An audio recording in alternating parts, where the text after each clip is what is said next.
नमस्कार, मी प्रज्ञा. प्रत्येकालाच वाटत असतं, की आपण सुंदर व्हावं आणि समोर जर आपल्या आजूबाजूला कोणी सुंदर व्यक्ती असेल, तर तिच्याही पेक्षा सुंदर व्हावं, असं प्रत्येकालाच वाटत असतं. त्यामुळेच तर सौंदर्य प्रसाधनांचे इतके सगळ्या कंपन्या चालतात आणि लोकं प्रयत्न करत असतात सुंदर होण्याचा. त्याच्यावरूनच मला सुचलेली ही कविता आहे, की त्याचं नाव आहे रूप देखणे. रूप देखणे.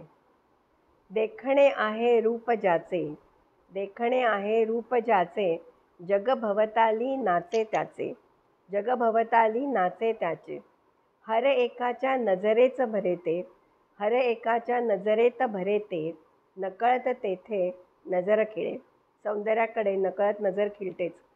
हर एकाच्या नजरेत भरे ते, नकळत तेथे नजर खिळे. देखणे व्हावे वाटे प्रत्येकासी, देखणे व्हावे वाटे प्रत्येकासी, ऐट चाले सौंदर्य प्रसाधनांची, ऐट चाले सौंदर्य प्रसाधनांची. चलती मजबूत या कंपन्यांची, ओढ म्हणूनच इथे मनांची, ओढ म्हणूनच इथे मनांची. उठून दिसण्या कष्ट घेती सारे, उठून दिसण्या कष्ट घेती सारे, विकत घेती कपडे किती सारे. बाहेर कपडे ते भरुनी कपाटे, बाहेर कपडे ते भरुनी कपाटे, मोह तरी अजूनी खरेदी चाले, मोह तरी अजूनी खरेदी चाले. देखणेपणा तरी न येई मुखी, देखणेपणा तरी न येई मुखी, अंतरातुनी जो कधी न सुखी, अंतरातुनी जो कधी न सुखी. आचरणी त्याच्या कर्तबगारी, देखणाची तो बिना रंगरंगोटी. आचरणी ज्याच्या कर्तबगारी, देखणाची तो बिना रंगरंगोटी.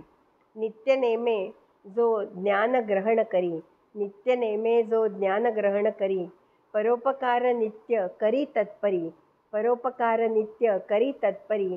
स्वतेजाचा प्रकाश मुखमंडली, स्वतेजाचा प्रकाश मुखमंडली, देखणा दिसे तोच सर्वानुपरी, देखणा दिसे तोच सर्वानुपरी.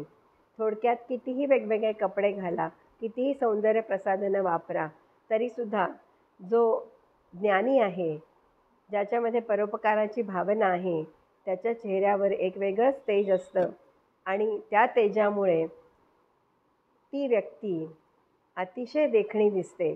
आणि म्हणूनच ही कविता मी केली आहे, की रूप देखणे. आपलं रूप बाह्य सौंदर्य दिसणं याच्यापेक्षा आंतरीच्या सौंदर्यानं आपलं रूप देखणं करणं प्रत्येकाच्याच हातात आहे आणि ते प्रत्येकाने जरूर करावं. कसा वाटला हा विचार? खरोखरच देखणा विचार आहे आणि तुम्हाला आवडला असेल तर तो तुम्ही पुढे प्रसारित करा. चॅनेल सबस्क्राईब करा. धन्यवाद.